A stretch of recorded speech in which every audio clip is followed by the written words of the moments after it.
Welcome, ladies and gentlemen, to another edition of the DFS Hockey Report. It has been since January 28th, nearly a full month since Zach and I have been live. Zach, so good to be back on a nice 8-game slate to get things started tonight. How was your Olympic break besides the obvious result there in the gold medal game? I mean, that sucked for sure. But boy, I absolutely raked on the Olympic DraftKings contest that were out there. You did as well. We both had takedowns of the big $5 1K. So 1K to first. So that was pretty exciting. First like really big takedown I've had playing DraftKings. So I'm happy as can be, man. The bankroll is healthy. I'm ready to get into the second half of this NHL season. Yeah, the contests weren't great, but we did well with what we were handed. I was struggling early in the Olympics and you were crushing it. I'm like, you're using my projections. Like, what is like, why am I so much worse with my own projections? But I got it figured out towards the end. And yeah, it was really, really good. I also welcomed a baby boy at the start of the Olympics and it worked out. Timing wise, it was nice to have a couple kind of weeks off. And I wasn't getting any sleep because I was waking up at 5 a.m. doing the Olympic stuff anyway. And then add in a baby into the mix. Not a lot of sleep over here, but happy to be back. 8-game slate, as we said. Let's dive right in to tonight's charts. We've got Jake Allen getting the start for the New Jersey Devils. Likely going to see Ukko-Pekka Luukkonen for the Sabres. Now, just keep in mind as we go throughout today, there are a lot of question marks in basically every one of these games. We'll try to cover them as much as we can. Obviously, we don't have all of the answers, and it is going to be kind of a shit show tonight, but we'll do our best to kind of break everything down and get you prepared for some possible outcomes this evening. Logan Thompson will get the start for the Washington Capitals, likely going to see Dan Vladar for the Philadelphia Flyers. Projecting to see Andrei Vasilevsky, obviously no rush in the Olympics, so he's had plenty of time off. I wouldn't imagine they go to anybody else. It's going to be Anthony Stolarz for the Toronto Maple Leafs. The Dallas Stars will go with Casey DeSmith, give Jake Ottinger the night off. Unclear who starts for the Seattle Kraken. Probably doesn't matter a whole lot. Cord and Grubauer both have played well this year. Karel Vejmelka gets to start for the Utah Mammoth, likely going to see Scott Wedgwood for the Avs. Nikita Tolopilo gets the start for the Vancouver Canucks. Battle the backups here as Eric Comrie gives new Secretary of Defense Connor Hellebuyck the night off, and he'll start for the Winnipeg Jets. The LA Kings likely going with Anton Forsberg, giving RC Kemper another day to reset. The Vegas Golden Knights will be outrageously shorthanded tonight. We'll get to that in a little bit. Aiden Hill likely to get the start for Vegas. Then it's going to be Zach's Edmonton Oilers in Anaheim to finish off the slate. It's going to be Lukas Dostal for the Ducks and Tristan Jarry for the Oilers. It looked like they might give Connor McDavid a night off. That's kind of what the rumblings were yesterday, and that is not the case. Connor McDavid will be in the lineup tonight, full lineup besides Kasperi Kapanen for the Oilers. So let's get into it. Zach, do you want game number 1 or game number 2? If you take 2, you land on the Oilers. I'm assuming that's the route you would prefer to go. Yeah, I'll take number 2. All right, so I've got the New Jersey Devils and the Buffalo Sabres. It is a coin flip of a hockey game here. Weighted team ratings take a lot of what they've done in their last 25, a lot of what they've done in their last 10, a lot of what they've done in their last 5, and weight them together. I will take all of that with a grain of salt here. This is basically the start of the season all over again. So I wouldn't put a ton of stock into the weighted team ratings tonight. Obviously, they're worth looking at. This is how the teams were playing prior to the break, but it's been a very long time off. So I wouldn't put a ton of stock in them tonight, but we'll still talk about them a little bit. The Devils really struggling at 5v5 before the break. The Sabres been a lot, better at 5v5, but much worse on the special teams. But a very tight game tonight. Let's get to the line combinations for both teams, just so we can kind of tackle some of the injury issues. We're gonna most likely see Jack Hughes. That's the plan. Jack Hughes is expected to play tonight. So that's kind of the only question mark here on the New Jersey Devils side of things. So the Sabres, Tage Thompson will play, or is at least expected to play. All the Olympians are expected to be in the lineup. So no real question marks in this game, other than the fact that there's just like, I feel like these have been two of the more difficult teams to figure out from a DFS standpoint this season. The Sabres have obviously played some of their best hockey in a very, very long time. But from a DFS perspective, they haven't exactly been fruitful because the scoring has kind of been pretty balanced. The one thing I did kind of gloss over here, it does look like Josh Norris will be back in the lineup this evening, which is obviously a big addition for the Buffalo Sabres. So in terms of the matchups, nothing really sticking out here. Weighted team ratings, both teams just kind of okay defensively. So yeah, not really a matchup that stands out as amazing. The one matchup I guess that you could look at from the Devil side is for that Jack Hughes line.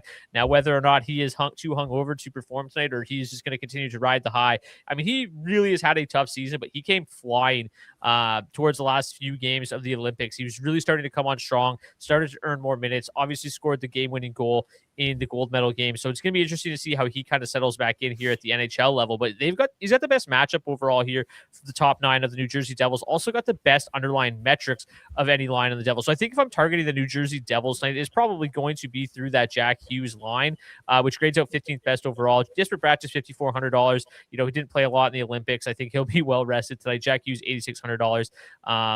Going to be modestly popular tonight at about 5%. I don't mind getting to a little New Jersey 1. New Jersey 2. New Jersey 1's really cheap. I think that you could probably talk about them a little bit tonight. Basically $6,000 for Meyer, $6,200 for Heischer, and then really cheap for Mercer. So they're very inexpensive. The matchup, though, is quite bad. They're going to see a lot of that Tage Thompson line, which does have pretty solid defensive numbers. I think for the most part, I don't have a ton of interest in this hockey game. On the Sabres side of things, it's much of the same, right? We just don't really know what line is going to get the job done. Obviously, Tage Thompson's line is great. They're a little bit expensive, though, and the underlying metrics have been pretty underwhelming. We've talked about the second line a lot, Zach, right? The second line's been pretty good this year. The underlying metrics have been strong. Very, very cheap. I look at them as a pretty reasonable value option on tonight's slate. They've got basically the best matchup of the Sabres top 9, and they're only 12,400. So I don't mind getting some Zucker, some McLeod, and some Quinn, but if I'm building one lineup, that's certainly not a priority for me. Buffalo 3 with Norris back in the mix. Maybe you can get to some Norris Stone mini stacks. I don't mind that idea. They are expected to correlate on that top power play unit. So that's another kind of that's the only mini stack that you can get on the power play on the top power play unit for the Sabres tonight. So, but again, I said it off the top, it's been a power play that's really struggled. It's the worst power play matchup of the night. So it doesn't really matter anyway. So Zach, a pretty long-winded way for me to say, I don't have a ton of interest in this game. Do you have any different opinions? Not overly. I mean, when you take a look at this game, it's drawing a little bit of ownership here as well, as I realize that I actually have my ownership stats busted in my chart, so I'm going to have to go and fix that here. Actually, yeah, I don't really have a ton of interest here. I mean, there's not a ton of ownership really coming in on this one. I think this second line of the Devils is probably the one that I have the most interest in. Jack Hughes, Jesper Bratt, Connor Brown. You're getting some value there with Connor Brown at just 3,600. And as you mentioned, Jack Hughes, was obviously starting to heat up heading into the break, and he's got to feel pretty good about where his game is at, especially after scoring the golden goal. So a little bit of interest in this one for me, but not too much, that's for sure. Worth mentioning too, Connor Brown is on the top power play unit, which kind of further enforces what you just said in terms of him being a value option tonight. So you are going to see him kind of be that net front role on that top power play unit with Jack Hughes. So and Jesper Bratt also on that unit. So that line fully correlates on the top power play unit, which is really why they grade out better than New Jersey 1. So if you are going to kind of go that route with New Jersey, I do think that that's the line to target. They face a very disciplined Sabres team, not a great power play rank, but I think the okay 5v5 matchup, the okay power play matchup makes that a fairly viable line tonight. Let's get to game number 2, Washington hosting the Philadelphia Flyers. Before I throw it to you, Zach, just a couple question marks in this game, mostly. Actually, I think there's just one question mark, and it's on the Washington Capitals side of things, and it's Tom Wilson. Tom Wilson is dealing with an illness coming back from Italy, so he's questionable tonight. They didn't make any roster moves, which suggests that maybe he's going to be out tonight, or in tonight, excuse me. So we'll see. He's a game time decision. Really nothing on the Philadelphia Flyers side. Travis Sanheim and company, I think that he was their only Olympian. He is expected to be in the lineup. Obviously, Ristolainen, I guess, was an Olympian too. But no real question marks there. Let's get back to you, Zach. Game number 2. Yeah, two teams here that were kind of sputtering heading into the Olympic break. The Capitals coming in as favorites here tonight, minus 140 on the money line. 3.2 implied total for them, 2.6 implied total for the Philadelphia Flyers. Taking a look at the line stacks here in this game tonight, I don't really know if I have a whole ton of interest in this one. Philadelphia 1 grading out really well as the third best line to target overall on the charts tonight. That third line also looking like they're in a decent spot. Denver Barkey, Owen Tippett, those were a little mini stack we were targeting quite a bit heading into the Olympic break. And for the Capitals, I mean, pretty rough across the board here. Washington 1 coming in at 20th overall. Washington 2 coming in at 29th. Taking a look at the matchups here in this one tonight, solid matchups for the Philadelphia Flyers. I think if I had a preference or a lean here in this game, it's definitely towards this Flyers side of the puck. I mean, this top line was tremendous heading into the break. This was a trio here with Zegras, Dvorak, and Konechny. We were playing a lot of and having some success for sure. So I've got some interest there. Pretty rough across the board for the Capitals, right? Brutal matchups for pretty much all of their lines. I think you can talk me into a little bit of this second line here, even if it's just Dubois and McMichael. Dubois had just kind of come back from injury, had a solid game or two before the Olympic break. Obviously, he's a guy who's going to be fully healthy here now, heading into the stretch run of the season. So a little bit of interest on that side, but as a whole, man, I just really don't have a whole lot of interest in this game here. For the Flyer side of things, it's probably this first line or the third line for me, and I'm probably staying away from the rest of it here. Do you have any differing opinions here on this one? No, I think I'll get to a little bit of Philadelphia one just because they do grade out supremely well. The matchup looks pretty good. The underlying metrics for them going into the break were obviously really, really strong. They've had a nice season. But with Logan Thompson getting the start, I do think this is probably going to be a lower scoring game. I think it's going to be tough for the Flyers to generate a ton on him. So I don't have a ton of interest in this hockey game, really. The one line I will probably consider if Tom Wilson is in, Washington 2 looks like a really nice value with McMichael at just 44, Dubois at 35, and even Wilson under 6K. Really cheap to play that line. And I expect that this will probably be the cheapest that we see them moving forward. Again, the matchup's not great, but it is the best matchup that they're going to get on that side of the puck. And the underlying metrics look pretty reasonable.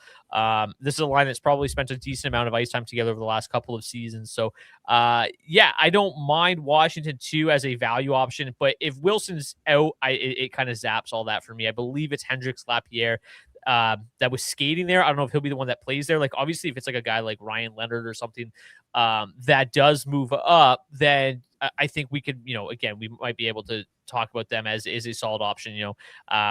Leonard, Frank, like Protas, there might be a decent replacement in that spot, but we'll just have to see in warm-ups. I do like the value that line potentially represents, but overall, yeah, I bet the under on this game. I don't expect it to be a very high-scoring game. Neither team has a very good power play matchup either. I guess the Flyers is okay, but the Flyers have been generating power play looks all season and converting at just 16%, so it's hard to really put a lot of faith in that power play converting.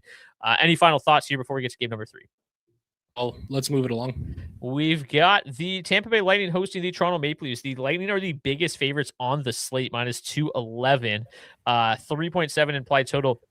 I will be fully transparent in saying that I have no clue what the Lightning lineup is going to look like tonight. We know who's going to be in the lineup. It's going to be these 18 skaters. We just don't know in what configuration they're going to be. So I think with only 3 centers in the lineup, basically, you're going to see a lot of double shifting. I think you'll see some Gensel in the middle. So I don't really know what the lineups are going to look like here, or the lines, excuse me, are going to look like. I tried to go to lines that we've seen from them a little bit in the past. The only line I feel comfortable on is this third line. I spent the entire season together. But this top 6, I think, is going to be a bit of just kind of like a revolving door, kind of like John Cooper did during the Olympics, right? There was a lot of line shuffling, and I think that we're going to see some of that tonight, even though he will not be behind the bench. Sending condolences to the Cooper family.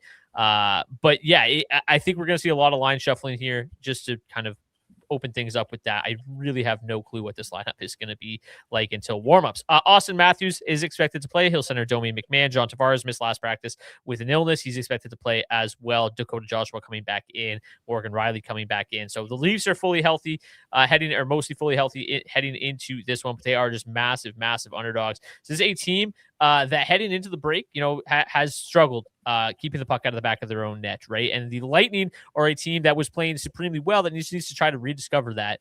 Really nice 5v5 advantage here for the Tampa Bay Lightning. Very nice power play advantage for them tonight as well. I'm just going to skip to the power play because it is the 7th best power play advantage overall. The Leafs have done a good job killing penalties, but they've given up a lot of quality looks. And just, I think without knowing exactly what this Tampa Bay 5v5 lineup is going to look like, I'm just going to say, let's just go to the power play and just kind of go that route, because we do know that this is what the power plays are going to look like. Gensel, Point, Kucherov, Bjorkstrand, and Radish on the top unit. You're going to have Hagel down on that second unit. So I think my focus is going to be primarily around like Point, Kucherov, Radish, Point, Gensel, Kucherov, Radish. Like those 4 guys are going to be kind of my main focus. And then obviously we can make some pivots if things change in warmups. But yeah, this line, if it ends up being Gage and Calvis up there with Point and Kucherov, they've done really well. Point, Kucherov drawing a ton of ownership. Where is Gensel drawing a massive amount of ownership as well. So those three are extremely popular tonight. I have no problems getting there. You take a look at some of the defensive projections tonight as well. I imagine Darren Radish, yeah, he's our 9th best value defenseman on the slate. He's seen a minimal amount of ownership. He was just insane heading into the break. I don't mind getting back to him again tonight at 4.7% ownership. Really, really nice projection for him. 3rd best projection overall in the blue line. So I like building around that power play, just with some of the uncertainty we've got here with some of these lines. On the Maple Leaf side of things, not a whole lot of interest. They're not drawing a ton of ownership. Toronto 2 grades out as the best line overall in this game, which I find kind of interesting. Matchup wise, though, it's just a disaster. This is a Lightning team that's played extremely well defensively all season long. So I don't really think I'm going to pay up to get to the Maple Leafs tonight. I mean, 60,400 for the second line, 17,000 for the first line.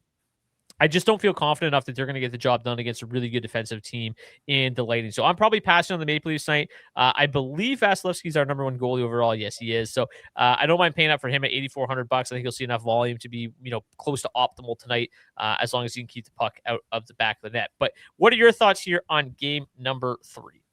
Yeah, I'm pretty much in agreement for the most part here. I think I'm comfortable getting to a little bit of the Toronto Maple Leafs here. I don't mind an Austin Matthews, Bobby McMahon mini stack, but that's probably going to be the limit of it for me. Maybe a Tavares, Nylander. Again, this is a Lightning team that is really solid defensively, but it did feel like the Leafs were kind of starting to come around a little bit, at least offensively heading into the break. One thing for sure is their power play was starting to heat up. They do run into a bit of a buzzsaw penalty kill with the Tampa Bay Lightning tonight. But I also like what you said about, kind of targeting this top power play unit for the Lightning and just building around there. There's going to be correlation at 5-on-5 for these guys, and their power play was tremendous heading into the break. The Leafs penalty kill, meanwhile, was giving up a lot of chances, but doing a good job of kind of not allowing those to go through. So certainly a route to go there with the Bolts Lightning tonight. I like the idea of getting to them.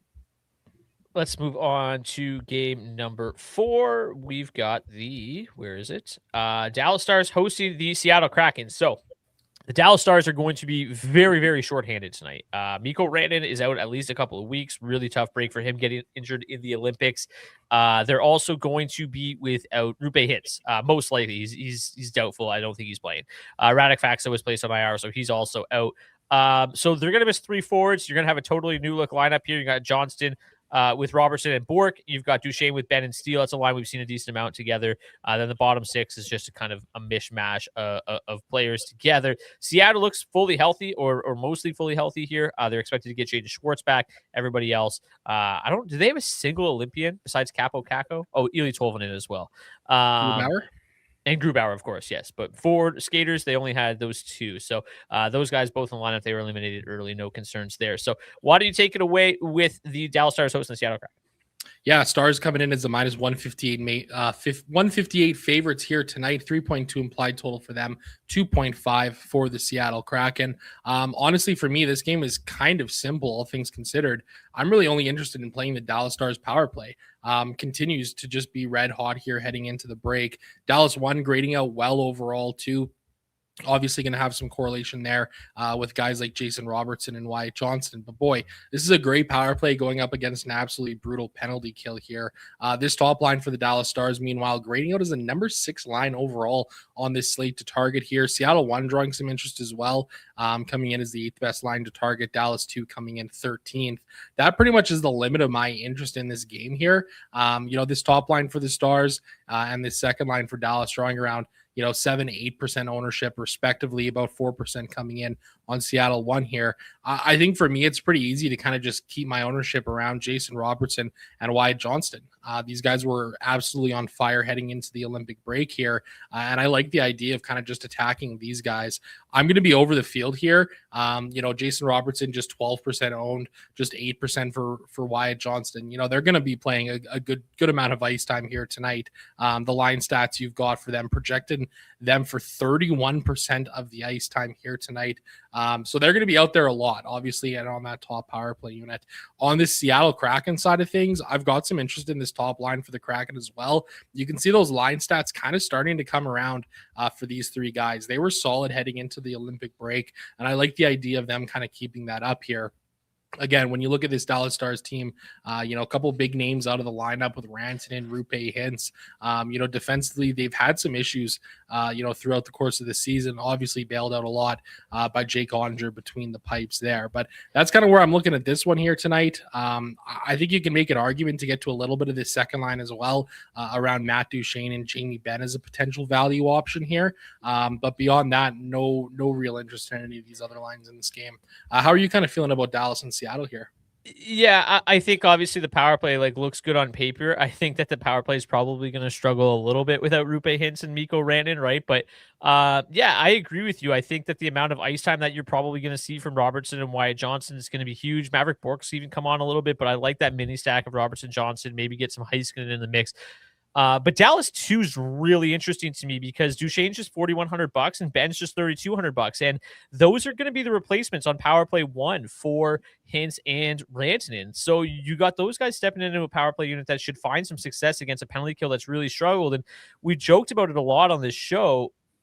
Seattle 2 is awful defensively, and Dallas 2 is going to see nearly 50% of their ice time against that Chandler Stevenson line, which we know, somehow they only have given up 1.4 goals against, but they give up chances aplenty. So I really like Dallas 2 as one of my favorite value options on the slate tonight. I wish their underlying metrics were a little bit stronger, but also to the same point, Dallas 1 still expect to see a healthy amount of ice time against that Stevenson line too. So I really do like both those lines to find some success tonight. I'm not going to get too carried away because I do think this game has the feel of a lower scoring affair, but I imagine that if the Stars are going to get on the board and even if they score 3, it's probably going to come through some form of Robertson Johnson, Duchene, Benn, Heiskanen. Like those 5 guys are probably going to be the nucleus of the offense tonight, and I think that getting some exposure there is fine. They are seeing a healthy amount of ownership though, so it's not like we are finding a super contrarian play here.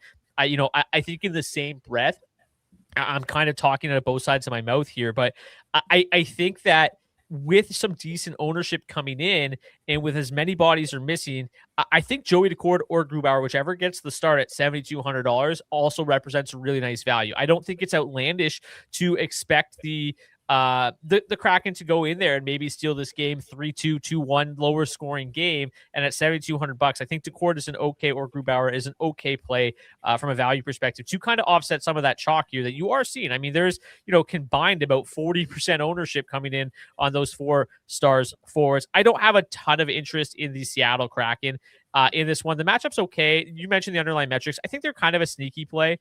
There's a lot of stars that were at the Olympics. The Kraken's certainly much more well rested. So I think there's an avenue here where for Seattle 1. I really like all these players individually. I think they found some success together at 14,400. I don't mind mixing them in. I think I'm probably in agreement with the field here, probably just about 5%. I'm not going to get carried away because, again, lower scoring field to me overall. Did I sway you at all in Dallas too? Yeah, I definitely had a little bit of interest there. Like you talked about, I think it's just a great value option here. Yeah. Duchene and Jamie Benn. Duchene was on a bit of a heater heading into the Olympic break there. Jamie Benn still working his way back from injury a little bit, but I like that option for sure. Definitely could open up some of getting to some of these more expensive lines on the slate tonight.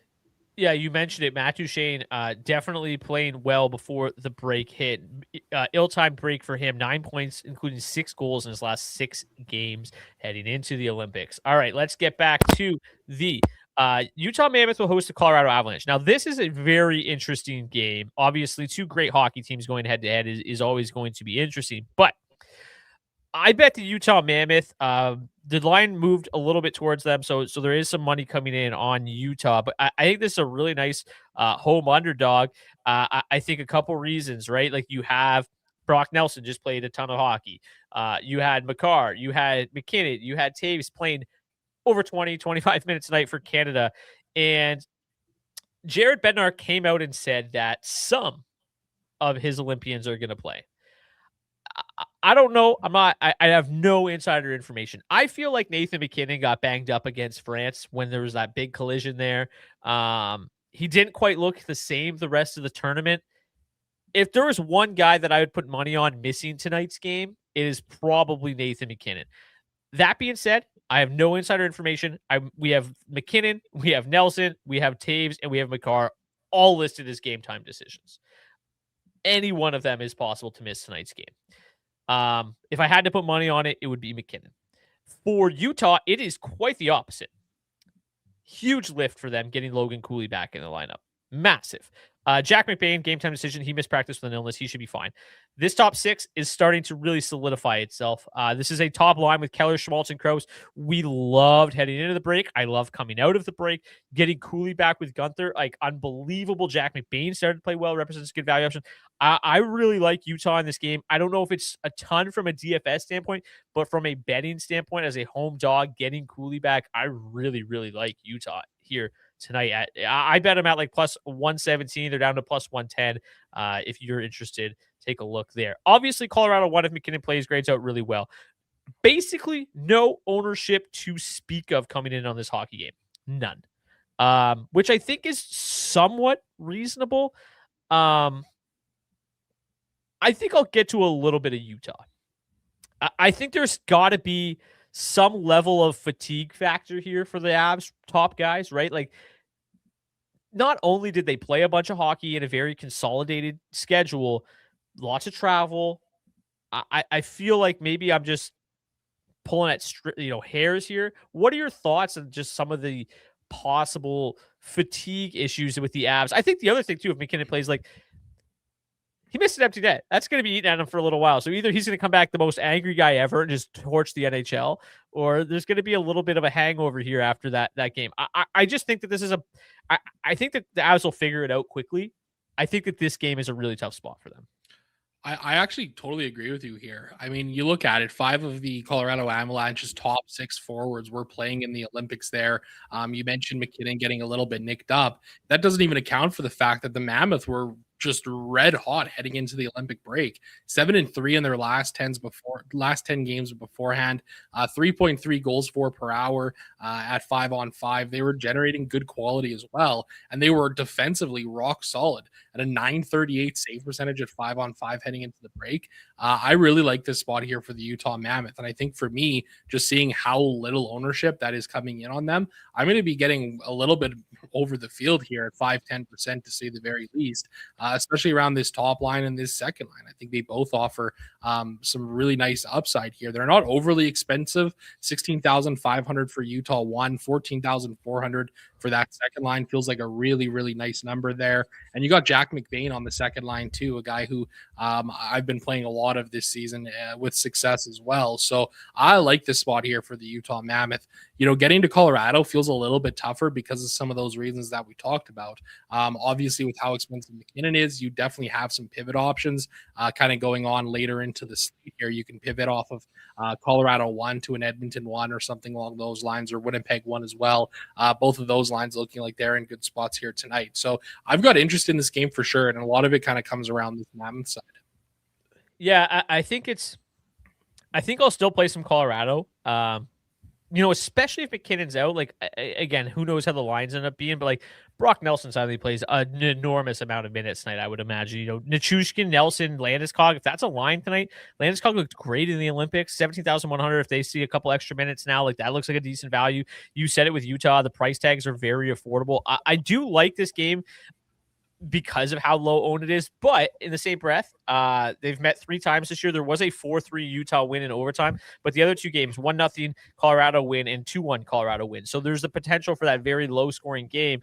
And it wouldn't be surprising to see that happen again. But with this ownership and the skill level in this game and some of the value that is presenting itself, I do think if you're 20 maxing or something like that, like, it is worthwhile getting over the field on this game in a couple of different ways, whether it's kind of that Colorado 2 line with potentially McKinnon out.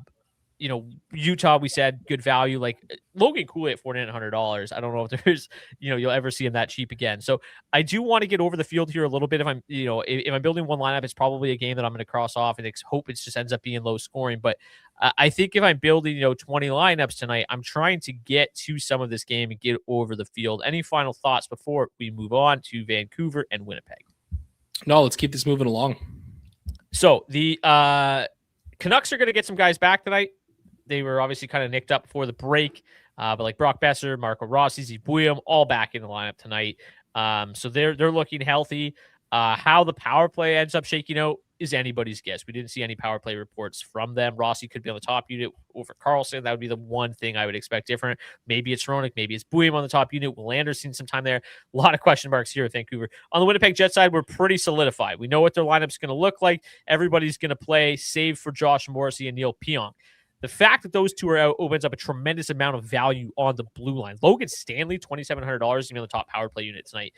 You're also going to probably see a tremendous amount of minutes for guys like DeMello and Sandberg. I believe DeMello is minimum priced. Not to steal your thunder here, Zach. $2,800, excuse me, for Dylan DeMello. You've also got Logan Stanley here, $2,700. So, Sandberg just $3K. Nice value options here on the blue line for the Jets tonight. They're also going to be wildly popular, but take it away, Zach. Yeah, this is two teams here who are struggling heading into the Olympic break. We don't need to say a whole lot more about the Vancouver Canucks and how terrible they've been this season. But Winnipeg weren't really finding their way with much success. 3-4-3 in their 10 heading into the break. Nonetheless, they come in as a -127 favorites here. 3.3 implied total for them. 3.0 for the Vancouver Canucks. Right off the top, Winnipeg won, grading it as the second best line to target on the entire slate here tonight. They're also the chalkiest line, drawing a massive 17% ownership here. That's a lot coming in here for a Winnipeg Jets team that has certainly had their struggles. They come in with the second best power play matchup, which is certainly a reason that kind of gets boosted a little bit here. I mean, look at how terrible this penalty kill has been for the Vancouver Canucks this season. Absolutely horrendous. I've got interest in getting the Winnipeg one here tonight. I don't know if I'm going to get up to 17 or 20%. I might come in a little bit under the field here. Kyle Connor is soaking up a lot of that ownership himself, coming in at 24% owned. Mark Scheifele at 17%, seeing a good chunk as well. Gabe Vilardi kind of the odd man out there, though, at 10.7%. So I don't mind the idea of getting a little over the field on him, just to get a little bit different from the rest of the crowd that's playing Winnipeg one here. This second line for Winnipeg, I think, is an interesting option here tonight. They come in with a 100% matchup score here. Cole Perfetti, really solid heading into the Olympic break. Some good shot volume, and he was generating a number of high quality chances. I like the idea of sprinkling a little bit on Winnipeg too here, just because of this matchup score. You can go Cole Perfetti with Adam Lowry or Alex Iafallo, just depending on how any of your lineups are being constructed. It's probably a deeper tournament play if I'm 20 maxing or 150 maxing here on this slate tonight, but they are the top two lines of target out of this game. The Vancouver Canucks side is drawing what I would call, I suppose, a considerable amount of ownership. 9% coming in on Vancouver 1, 7% on Vancouver 3, even 5% on Vancouver 2. I get it. The Jets have not been very good this season, and especially heading into the break here. But let's not, forget the fact that the Vancouver Canucks have struggled to score offensively all season long. So I think for me, I'm going to be coming in well under the field here on the Vancouver Canucks. I think you can make a little bit of an argument to get to some of this top line here. Vander Kane and Jake DeBrusk have some solid shot volume there. I think, the second line too, guys like Brock Besser, has some volume as well to his game. But beyond that, I'm not really interested in getting to this Canucks side whatsoever. Is there anything that you're seeing in this game, Brock, that has you feeling differently, or are you pretty comfortable with fading the Canucks here? Yeah, I mean, we always talk about the Winnipeg flow chart when it looks like they're supposed to smash. They don't. So if you want to buy into the flow chart and play Nikita Tolopilo at $6,500, I won't blame you one bit. I actually don't mind him as a play tonight. As a chalk busting play at 6,500, you can just get so weird with your lineups. I'm building one lineup. Is it going to include him? No. But if I'm building 20, am I going to have 10%? Yes. I think it's a really interesting chalk busting play.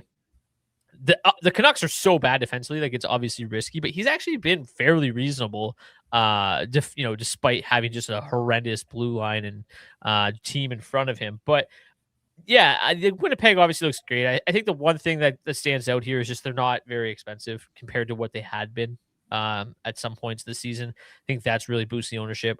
I don't mind munching some of this chalk. Looks like a good spot.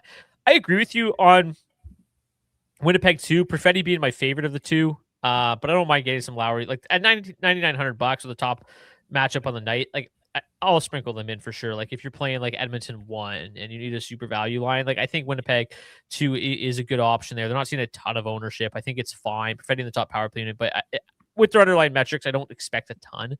But they do have a 100% matchup score, so that you always have to consider that. I do think that the Canucks are somewhat interesting. Like no Morrissey and no Pionk. I mean, those are the two best defensemen in that Winnipeg's got. You got Eric Comrie between the pipes. Granted, he was tremendous in his last 3 starts before the Olympic break. 3 consecutive wins with a 960 save percentage over the Kings, Blues, and Panthers. So, I don't think I'm just going to immediately look at Eric Comrie and be like, yeah, I'm targeting him. But the fact that they're missing Pionk and Morrissey, I do think piques my interest a little bit. I just have a little bit more difficult time figuring out exactly where to go. So I'm just going to let the charts tell me where to go. The best underlying metrics is the top line. The best matchup is the third line. The top line has basically the second best matchup. So I do think that it's probably Pettersson, Kane, and DeBrusk. It's probably the route I go. 13,700 for those 3 players seems pretty damn reasonable to me. Even Rossi, Besser as a mini stack, I don't mind that. They're super cheap. So yeah, I do think there is some reason to get to this Vancouver Canucks team tonight, just with those injuries, with Comrie getting the start.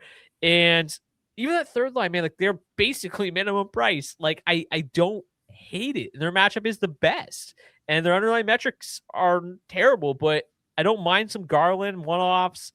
Liam Ogren is a pretty decent hockey player at $2,600. Like it is a plug your nose play. Again, I've said it probably 10 times already this show. Building one lineup is Vancouver my priority? No.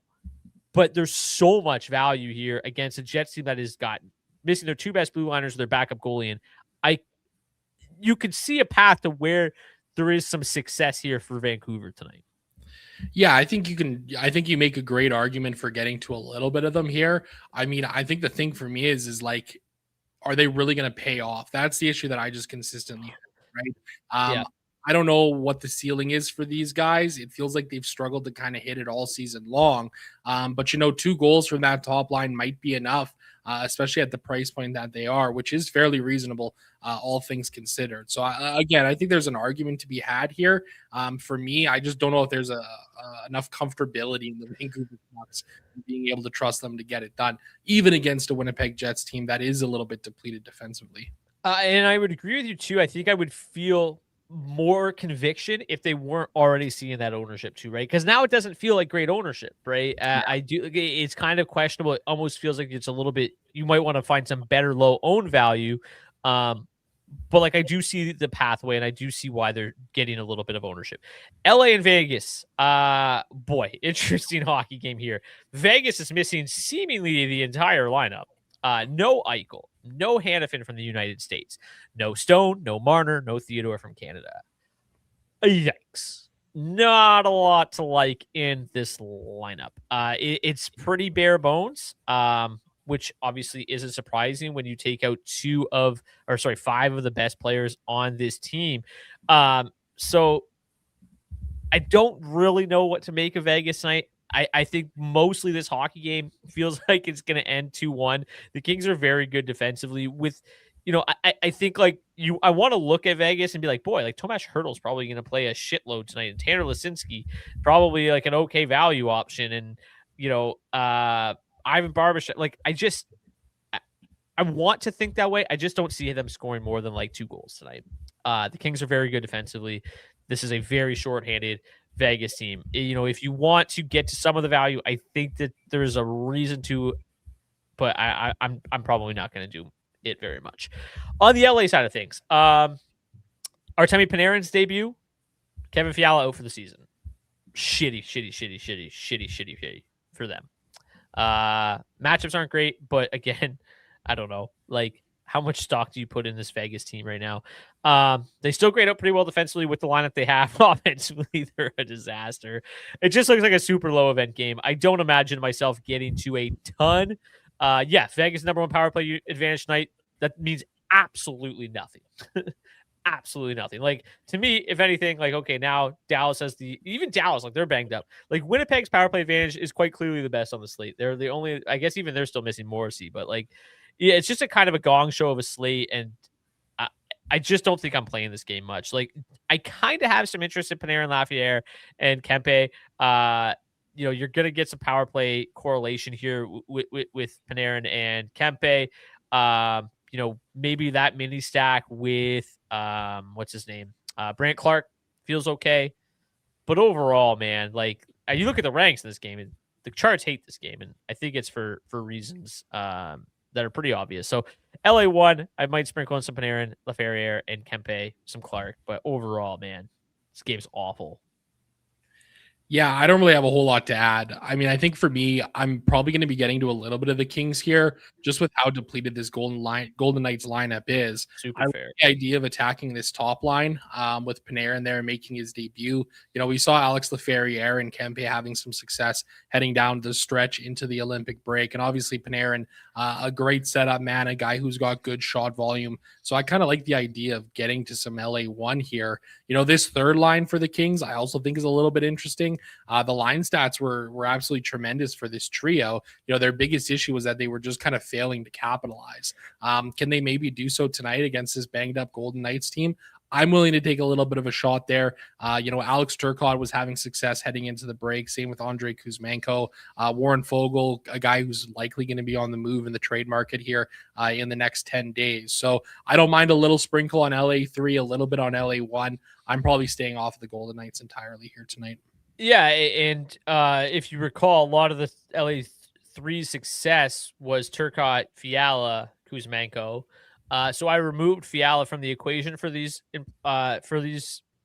underlying metrics, and they're just as good without Fiala, which I thought was kind of interesting. I thought he was going to be the real driver there, and it wasn't the case, which I thought was bizarre. But yeah, I pulled up the Vegas blue line here while you were chatting there, and I mean, yikes. You could see the Kings finding some success tonight, but they just have no power play. Like I think this game is 2-1 written all over it. Let's finish things off here with Anaheim and Edmonton.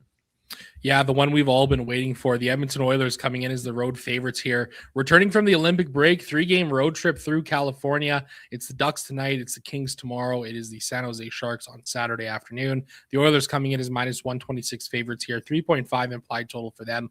3.1 for the Anaheim Ducks. Right off the top, I'm really interested to see what these Edmonton Oilers look like. Over the Olympic break, they've parachuted Paul Coffey down from the owner's suite and out of Toronto, back onto the Edmonton Oilers bench, and what's nothing short of a controversial move here in Alberta's capital. I've got interest in getting to the Oilers here tonight. It should be no surprise. These games between the Oilers and Ducks have been very high scoring over the last year or two. It was a 7-4 win, I think, for the Edmonton Oilers when these teams met back in January in Edmonton. Tonight, obviously, on the road. Edmonton won, grading out great, as they always do. Number one line to target on this slate overall. Drawing just 7% ownership, which is a little bit surprising for me. Obviously, extremely tough to get to them with their price tag at $23,100. But I think we've talked about a lot of really interesting kind of pivot options or some value options that could help open things up. You know, the Ducks are grading out well here tonight, too. Their top line coming in as a number 5 line to target overall on this slate. Edmonton 2 coming in at 13th overall, and Anaheim 2 all the way down there at 27th overall. Taking a look at the matchups here in this one. So solid matchups across the board for the top 9 of the Anaheim Ducks. Their top line has the best matchup on that side of things. Edmonton 1 and Edmonton 2 also looking like they're in really good spots here. I'm a little surprised, admittedly, that the pace score isn't higher than a 95.5 here in this game tonight, just given what we've seen from both of these teams playing high event hockey pretty much all season long here. But yeah, make no mistake, you know, we know the line's a target here in this one tonight. For me, it's going to be a good chunk of Edmonton 1. I'm going to be sprinkling in some of this second line as well. For the Edmonton Oilers, I like the idea of Matt Savoy there on that second line with Leon Draisaitl and Jack Roslovic. Savoy got sent down to the American League, got a game in with the Bakersfield Condors last week. I like this game here for the Oilers for sure. I'll be getting there with some ownership in this spot tonight. The Oilers also coming in with a solid power play matchup here in this one. 4th best matchup on the slate as a whole with a number 1 ranked power play unit. They're definitely going to look to take advantage of the Anaheim Ducks here tonight. Brock, how are you kind of feeling about this game? I was feeling really good until I realized that I made a small error in which I am trying to fix as we speak. That doesn't make a lot of sense. Okay. So I had Anaheim 2 as Anaheim 3 and Anaheim 3 as Anaheim 2 earlier, and that kind of messed up some of the matchups here for this game. So I'm just going to fix those as we chit chat, and it actually makes the matchup a little bit worse for the McDavid line because they're going to see a little bit less of the third line and a little bit more of the second line, which is not great, but still doesn't matter. But it definitely zaps some of their really good matchup score stuff.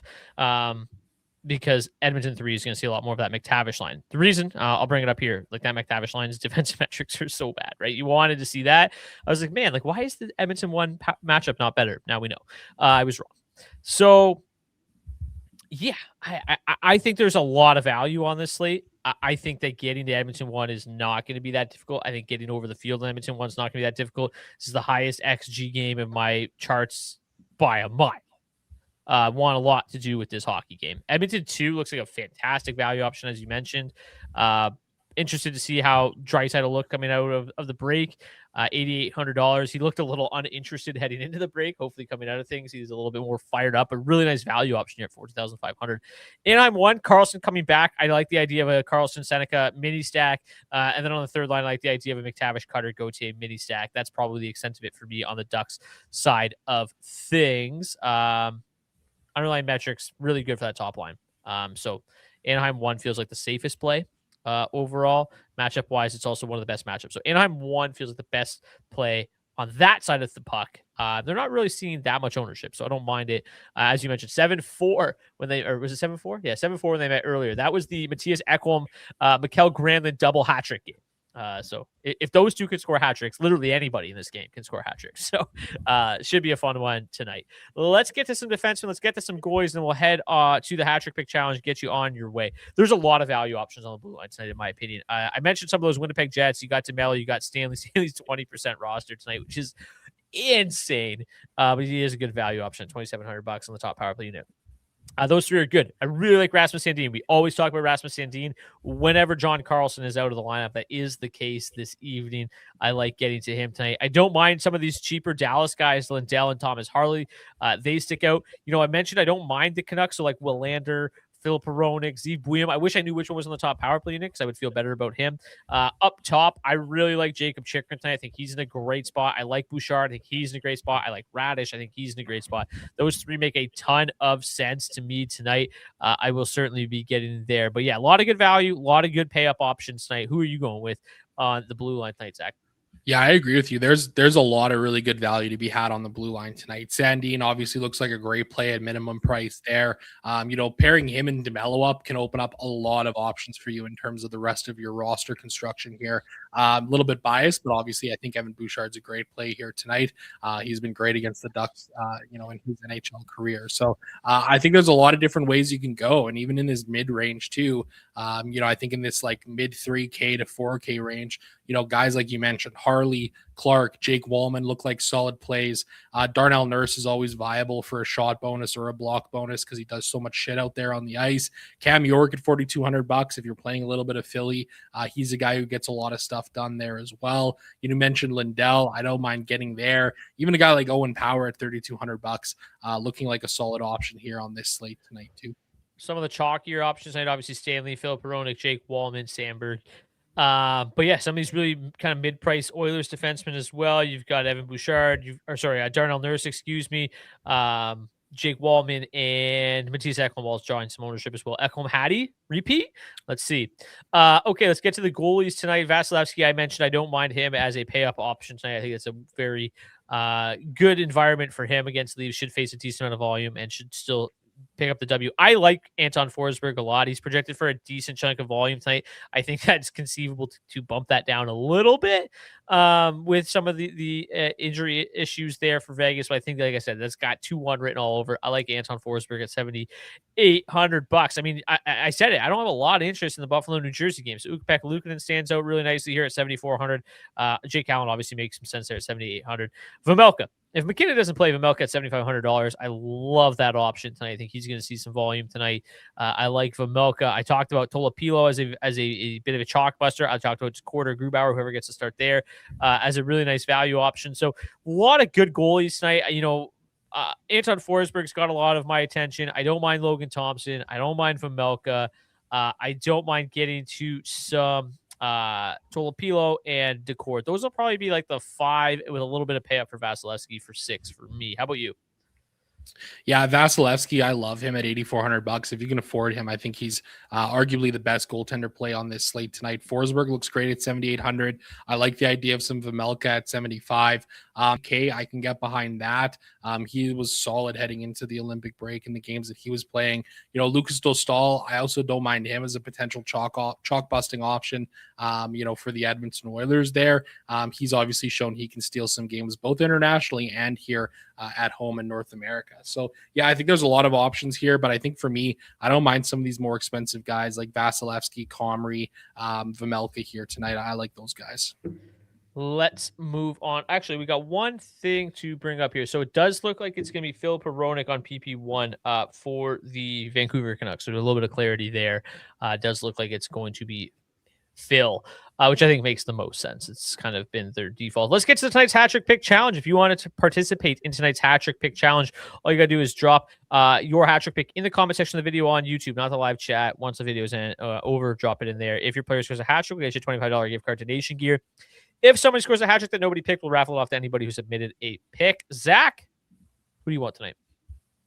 Connor McDavid. Fair enough. Fair enough. I'm going to take the low-hanging fruit on this one and go Kyle Connor.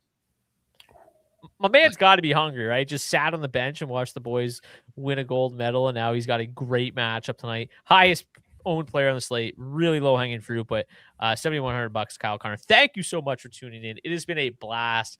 So happy to be back. We have got a 12-game slate tomorrow, a 4-game slate on Friday. Can't wait to see you guys back here for that. We'll see you then. Cheers. Cheers.